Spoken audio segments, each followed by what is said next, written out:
Hello everyone. Today, we'll be seeing how fast Gothitelle can beat Pokemon White 2 Challenge Mode in a solo run challenge. Let's get straight into the video.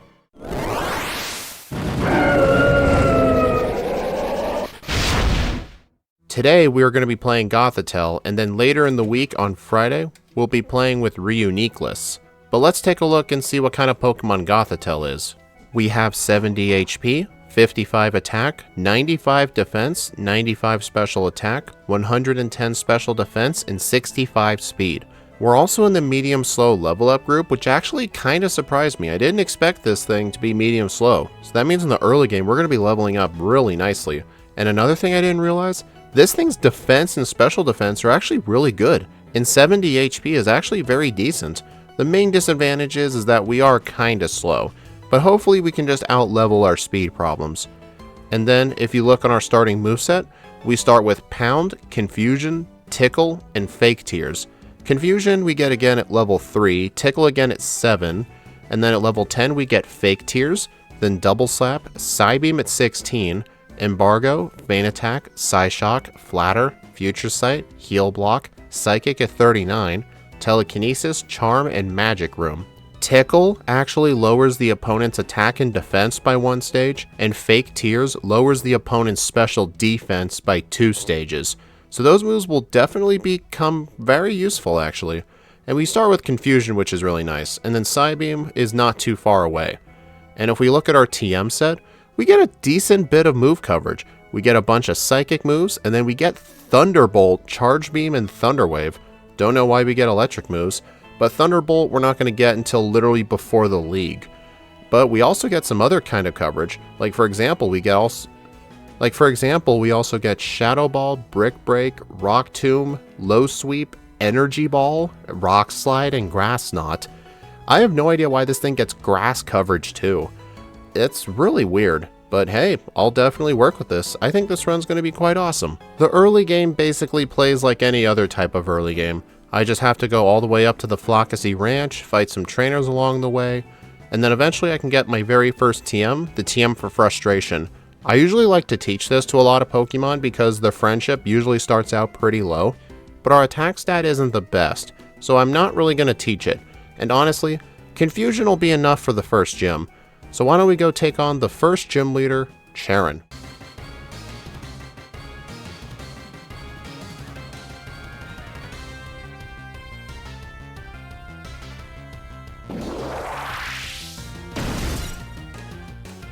Charon leads off with his Patrat. I start off with Confusion, only doing about 2/3, and the Patrat doesn't do much damage. And Confusion's going to take a bit more work on the Lillipup, but after a bunch more Confusions, it gets the job done. And last up is the P-Dove. Confusion actually almost one-shots it, but I actually get the 10% Confusion and he hits himself. So yeah, that was pretty easy. I also get the TM for Return, which I probably will never use. And then inside the mart here, I buy some repels and potions, and then I can make my way all the way to Verbank. The second gym leader uses poison type Pokemon, and we're going to have a very nice advantage there. Before I take on the gym leader though, I can talk to this guy down here in the Verbank complex. I can trade him a Pokeball for a Great Ball, which is actually a very good deal on my end. And then I'm running around for some rustling grass. I was not able to find a Psyduck in Flockacy Ranch, and they're only a 10% spawn. So if I can't find one, I'll just catch an Audino for Surf, and then something else for Strength later. I'll get a Strength user when I'm in the Relic Passage. Plus, while I'm in the grass, I also need to catch a P-Dove. This P-Dove right here is actually the highest encounter for one in the whole area. Like, there's a better chance of encountering one here than in the surrounding routes, which is why I get it here. And then down in the Verbank complex, I go ahead and talk to this guy, which allows me to fight the worker trainers here. Because even though we should have an advantage in the Poison Gym, she does have bug types on her team. And I don't know if they have any bug moves, but I may as well just get the extra training done while I can. Once I finish all the trainers, I end up at level 19, just barely away from level 20. But honestly, I think this is good enough. Why don't we go test our strength at the Poison Gym? Roxy.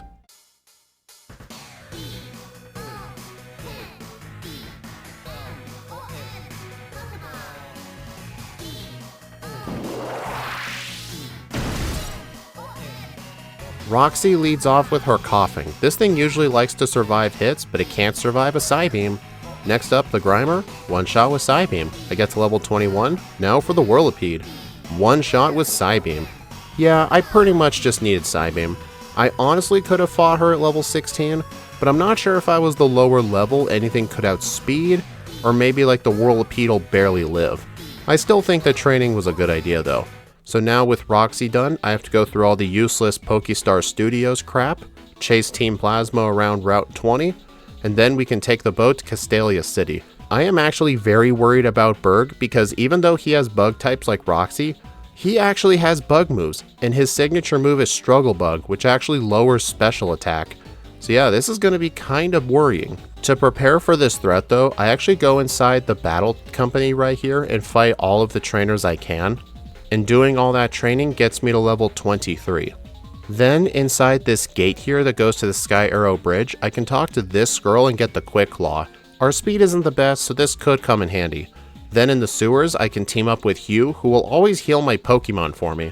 So instead of going straight to Team Plasma, I'm going to go around and fight all the trainers that I can find, and I can also get a very useful item, the Leftovers. It's not going to be too useful in the early game because of how little HP we have, but it can still be pretty decent. And with those trainers defeated, just before I fight Team Plasma, I can actually pick up this Twisted Spoon. This boosts the power of Psychic moves by 20%. This could be the item needed to take on Berg, although he is still going to be very difficult. But anyway, once I defeat Team Plasma, I can go inside the Relic Passage here, fight a few more trainers, and catch a Strength user. And today, my Strength user is a Timber. I go ahead and just use a Quick Ball on it, my favorite Pokeball. I got these from the Battle Company. And with all that stuff done, I can go inside this building across the street from Game Freak, and I can talk to this girl right here to get the TM for Rest. Then I can go inside this building in the northern part of the city, talk to this girl, and get the TM for Attract. And before I take on Berg, I'm actually going to go north to Route 4 and actually fight some more trainers. You know, there actually is a Pokemon breeder right here, and in this game, Black 2 and White 2, you can actually rematch the Pokemon breeders if you leave and re-enter the area. So if I need to do more training, I can always do this. It's not the best XP for training, but if I have fought like everybody else, at least there's this possibility. But honestly, once I beat all these trainers here, I think I'm good to go. I go to Berg's gym, fight his trainers, get to level 28, and now, at this high of a level, let's see if we can take on Berg, the Bug-type Master.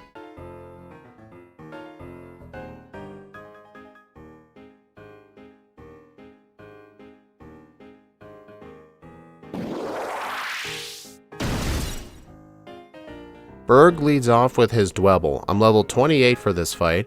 I start off turn 1 by using Flatter, which I learned via level up. It's kind of like Swagger except it boosts special attack.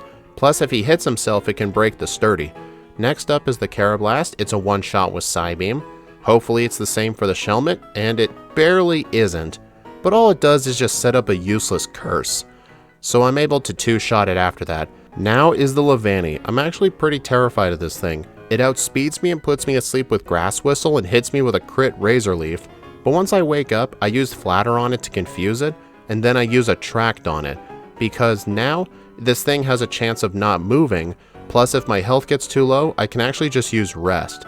Although in the first attempt, things don't go my way, and I do end up getting a reset. However though, on the second attempt, things actually go quite better. I'm able to defeat the Levani, and Berg is now defeated. Alright, honestly, that was one of the scarier gyms.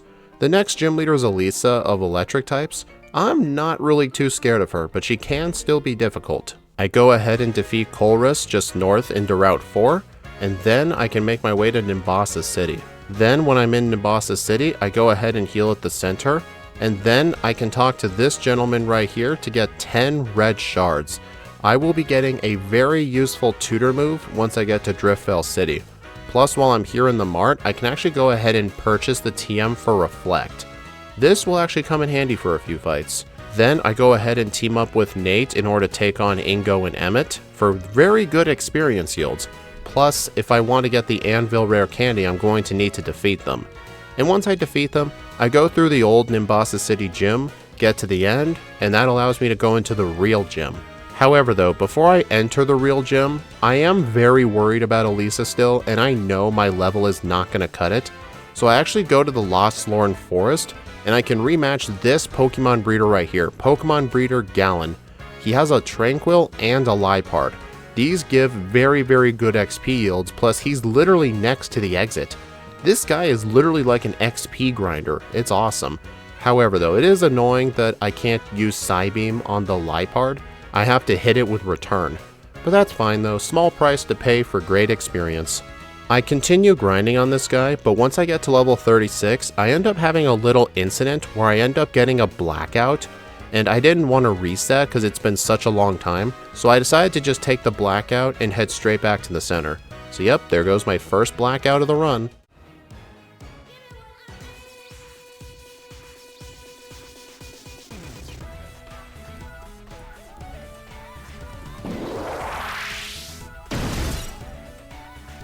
Elisa leads off with her Emolga. I'm level 39 for this fight. I start off by using a Psybeam, and fortunately all she does is use Pursuit. Then for the Joltik, it is a one-shot with Psychic, which I have gotten at level 39. That's what the grinding was for. So now Psychic can one-shot the Flaffy, as well as the Substrika. This fight could have gone a lot worse if I just had Psybeam. So honestly, I think grinding for Psychic was absolutely necessary. And now, because of my higher level, the next section of the mid-game is actually going to go a lot faster. I defeat Charles in his triple battle, then I can cross the Driftfell drawbridge and enter the city. And before I do anything else, I talk to this red shard tutor right here, and since I got 10 of them, I can get any move I want. And the move I'm going to get is Signal Beam. This is a special hitting bug type move, and this is actually going to provide a lot of good coverage for psychic types. In fact, when I actually replayed Raichu and Electros in this game a while ago, Signal Beam was literally the lifesaver strat for him, because it really helps Pokemon that don't get much coverage. Plus, there's a lot of dark types in this game, so it's going to be very useful. Plus, I can go inside the little market right here, get the Expert Belt and a dozen Moo Moo Milks. And with all these resources in hand, we can go take on the 5th gym leader of White 2, Clay, the user of ground types. Let's do this.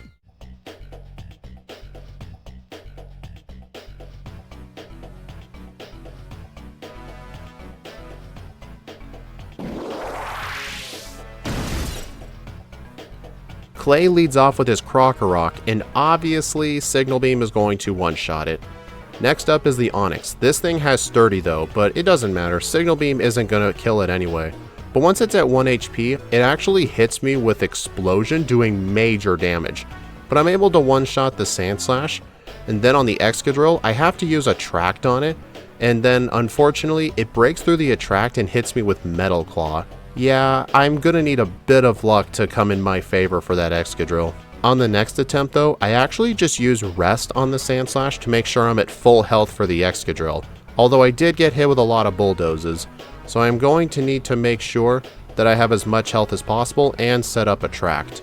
However though, this thing is getting really lucky with breaking through Attract, but that's fine though. I have Rest to just get more health back, and after spamming Signal Beam, I'm able to eventually knock out the Excadrill and get my 5th badge. We're making great progress so far. The Pokemon World Tournament and the Plasma Frigate go on without any issues, and then inside the mart right here in Driftfell, I can go ahead and spend my life savings on Max Repels. Then I can make my way inside Route 6, get the HM for Surf, and get into the Chargestone Cave. However though, I accidentally bump into this Ace Trainer right here, and this guy does triple battles. So yeah, this is going to be a huge time sink. That sucks. But eventually I'm able to beat him and then get my way through Chargestone Cave and enter Mistralton City. Here, I can either go fight Skyla now or go to the Celestic Tower and talk to Professor Juniper. However, I do have to do both of these, so I go talk to Juniper first, because once I talk to her, I am going to get the Lucky Egg, which is going to really make the late game very easy. I know some people would say the Lucky Egg is cheating, but honestly I kinda disagree. It's literally given to you in the game. It's not like it makes the run any more boring. All it does is just cut out unnecessary grinding. It's not like I'm using Double Team or anything. And even though I got the Lucky Egg, I can just go back to Skyla. I decide to just climb the tower to the top floor and then I can just fly back. Plus doing this, I can fight some decent trainers. And with the Celestic Tower conquered, I can go ahead and conquer the 6th gym leader, Skyla. Let's do this.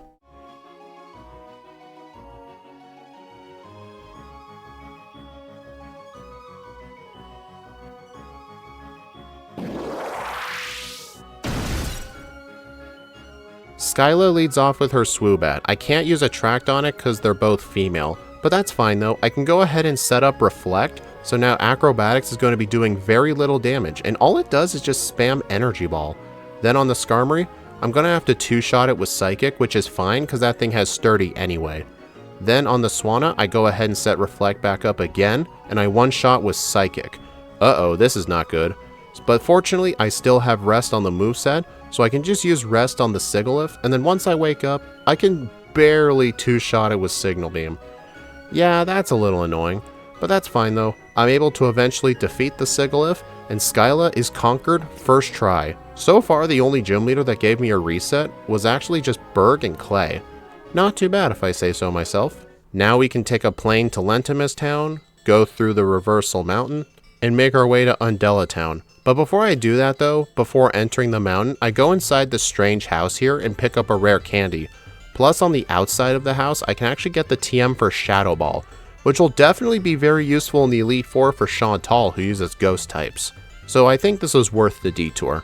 The rare candy, probably not, but Shadow Ball definitely was. Once I enter Undella Town though, I completely destroy the rival because the Emboar is a fighting type, and then I can make my way to Lentimus Town. But unfortunately, while trying to get there, I accidentally bump into this Pokemon Ranger, and guess what? She likes to do triple battles.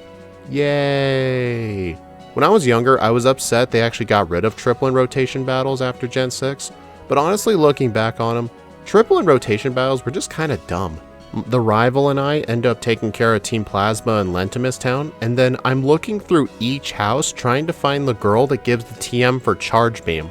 But after looking through my notes, I realized I was looking in the completely wrong town. It is actually in Lentimus Town, not Lacanosa. I may have been calling Lacanosa Town Lentimus Town. My bad. I'm sure some of you have commented it by now. But anyway, in Lentimus Town, I can get the TM for Charge Beam. This is effectively my discount Calm Mind, because the TM for Calm Mind is in the Striaton City Pokemart, which is in the post game. So this is going to have to be my cheap alternative to raising my special attack. But it's still going to be decent coverage with electric moves. Now I'm back in Lacanosa, I can get this rare candy, head to the village bridge, do the mandatory talk to the invisible sign. Then I can make my way through Village Bridge, through Route 11, and then I can get into Opalucid. Before I fight Drayden though, I actually do go to Shopping Mall 9, and this is a rare occurrence for Gen 5. I'm going to be buying some vitamins. And today's vitamin of the day is calcium. In Unova games, you pretty much always get maxed out on attack and speed, especially attack because the Team Plasma Grunts like to have Pokemon that give attack EVs, but I just get calcium because you don't get too many special attack EVs, and obviously we're a special attacker. So now, with the calciums ingested, we need to go take on the 7th gym leader Drayden. Let's go.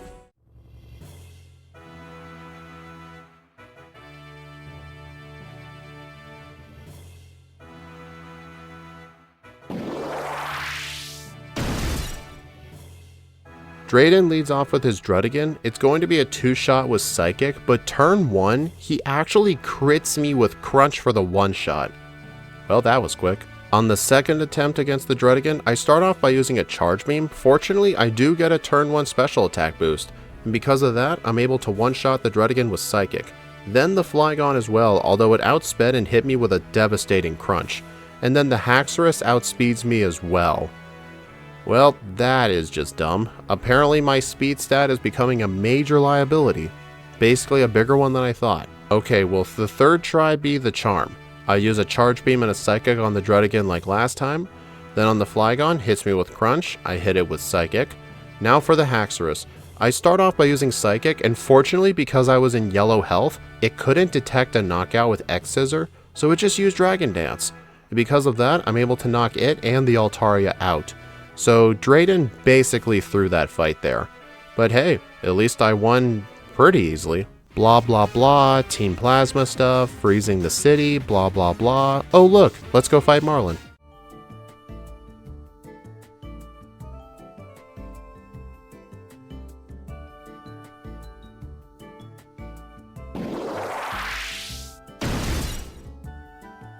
Marlin leads off with his Whale Lord. It is a great thing I have Charge Beam, although my very first one ended up missing and the Whale Lord's able to use Rain Dance, but Skull didn't really hit me for that much. I was actually kind of surprised. Then on the Caracosta, I missed another Charge Beam, allowing him to set up a Shell Smash, but fortunately, even though he used Shell Smash, it is not able to knock me out. So then I can knock out the Jellicent and the Mantine. Literally everything went good for Marlin, but I still beat him. Dang. Well, I've got all 8 gym badges, so now we need to go do the Team Plasma Fragate sections. Part 1 near the Seaside Cave, and then Part 2 in the Giant Chasm. There are a few major fights here that I want to cover. The Zinzolin and Team Plasma Grunt multi-battle in the Seaside Cave part. This actually can be a difficult fight, but fortunately, since the rival always has Emboar as the lead, Emboar is actually pretty dang goated to take on Team Plasma just because almost everything here is weak to fighting or fire. Like, people like to give Emboar crap, but here's the thing, at least he has the moves, you know? He's got the moves. And also, fun fact, even if all your Pokemon faint, the rival can still win the fight for you. The only way to really black out here is if he loses too, which I did have happen once. But now, with part 1 done, we need to go to the Giant Chasm and do part 2. There are 2 major fights here, Colress and Ghetsis. So let's start off by fighting Colress.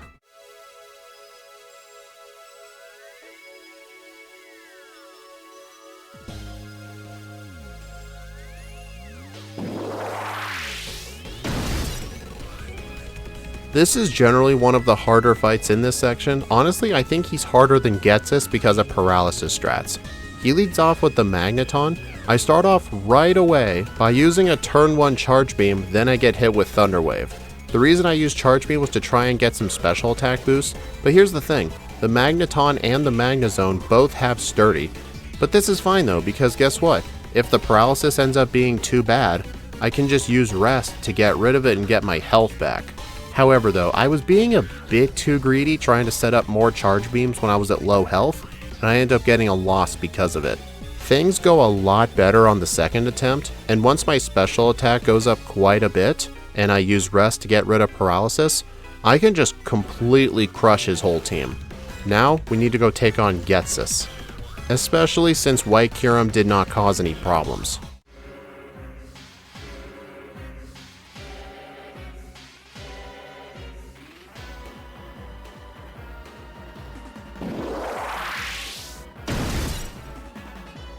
Ghetsis leads off with Cofagrigus. I still have Rest on the moveset, so I don't need to worry about equipping any Pecha Berries for Toxic. The plan here though is just to spam as many Charge Beams as I can to get a bunch of special attack boosts, although this Cofagrigus is being an asshole by constantly spamming Protect while poisoned. I get his AI is supposed to do that, but still. And here's the bad thing, when I'm using Rest, his Shadow Balls do very decent damage. But here's the thing, he could have killed me, but while sleeping, he goes for Protect. Dude, you could have killed me, what the heck? Anyway though, I defeat the Electros, then the Drapion with Signal Beam, and then I can defeat the Toxicroak, although it does outspeed, but I live at 17 HP. Then I can Signal Beam the Hydreigon, and then last up is his Seismitoad. Psychic is able to knock it out, and Ghetsis is defeated.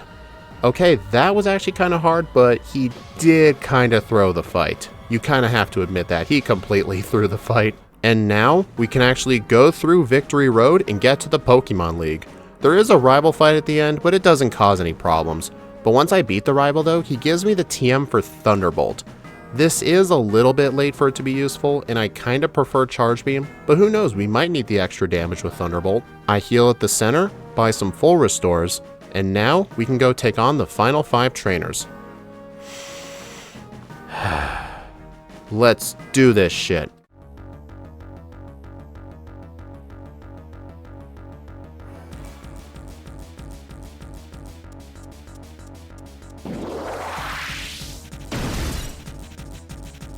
The first Elite Four member I'm going to be taking on is Marshall, because I obviously have a type advantage on him. However though, his Sock does have Sturdy, so I do need to be careful. Psychic is able to one-shot the Throw and the Lucario, as well as the Mienshao. I'm impressed I even outsped the thing, but then again, I am level 77, plus medium slow really helps with levels here. Anyway, now that Marshall is defeated, we need to go take on the next Elite Four member, Caitlyn.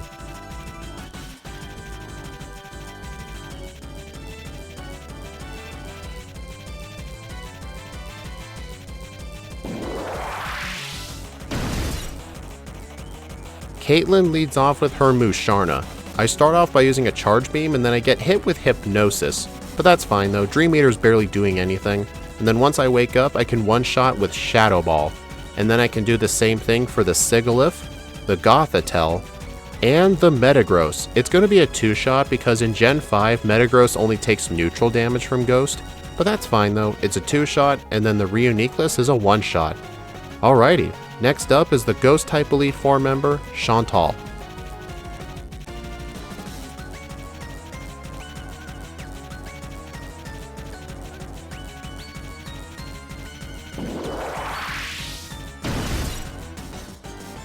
Shadow Ball is going to make this a complete destruction fest. However, I'm still going to try and get a special attack boost on the Cofagrigus, which I do get, and I get burned, but I thought ahead of time, and I equipped a Rostberry. So now, I can knock out the Cofagrigus, the Drifblim, the Banette, the Chandelure, which actually outspeeds me because it's holding a Choice Scarf. But that's fine, I live, I one-shot it, as well as the Golurk. Last up is the Dark-type Elite Four member, Grimsley.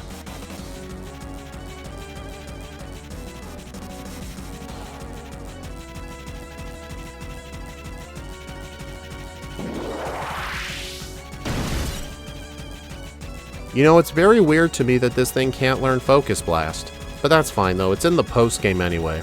First up is the Liepard. I go ahead and set up a Charge Beam, and for some reason it didn't use Fake Out. I kinda expected it to. But that's fine though. I'm able to use a few more Charge Beams and get 2 special attack boosts. Then I can use Thunderbolt for the Scrafty.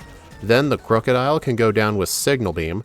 The reason I used Thunderbolt was because Axu Kairisora, the person who helps me route these runs, he told me that Thunderbolt was the only move that could one-shot that Scrafty, because Signal Beam does not do the job.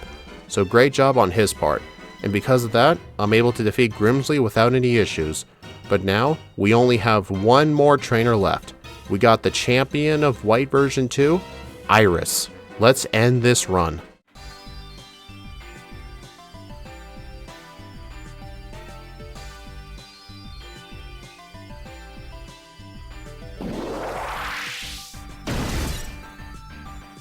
Iris leads off with her Hydreigon. I'm level 86 after using the remainder of my rare candies.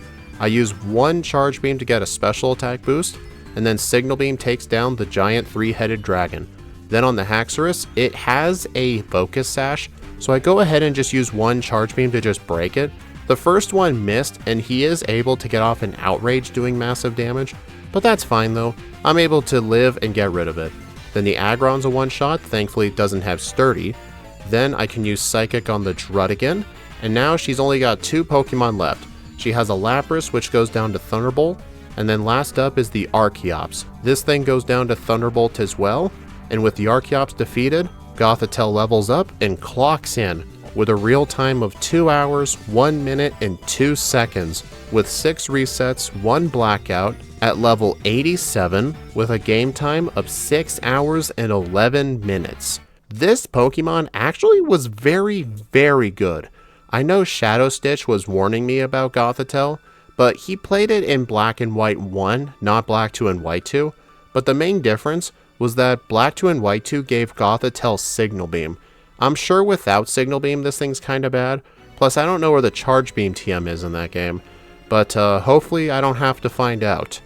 Anyway, on the leaderboard, this thing got 9th place. It was barely faster than Persian, but way slower than Electros. This is kind of surprising. Electros had 27 resets, and it was in the slow group. I think the thing that was to blame is honestly just Gothitelle's restrictive moveset. Plus, it did have to train for Berg, which obviously cost a lot of time. But still, this is very good, and this is my first Psychic type on the leaderboard. I just realized that. Anyway, thank you all for watching. Please like, comment, subscribe if you want to see more. And be sure to follow me on my socials or support me through YouTube memberships. YouTube members get access to these videos early and patch files for all the backboards we do on stream. Anyway, tomorrow, Tuesday, and Wednesday, I will be doing a stream in this game with a completely random Pokemon. And then on Friday, we'll be doing the game with this thing's counterpart, Reuniqueless. I will see you all in the next video or stream.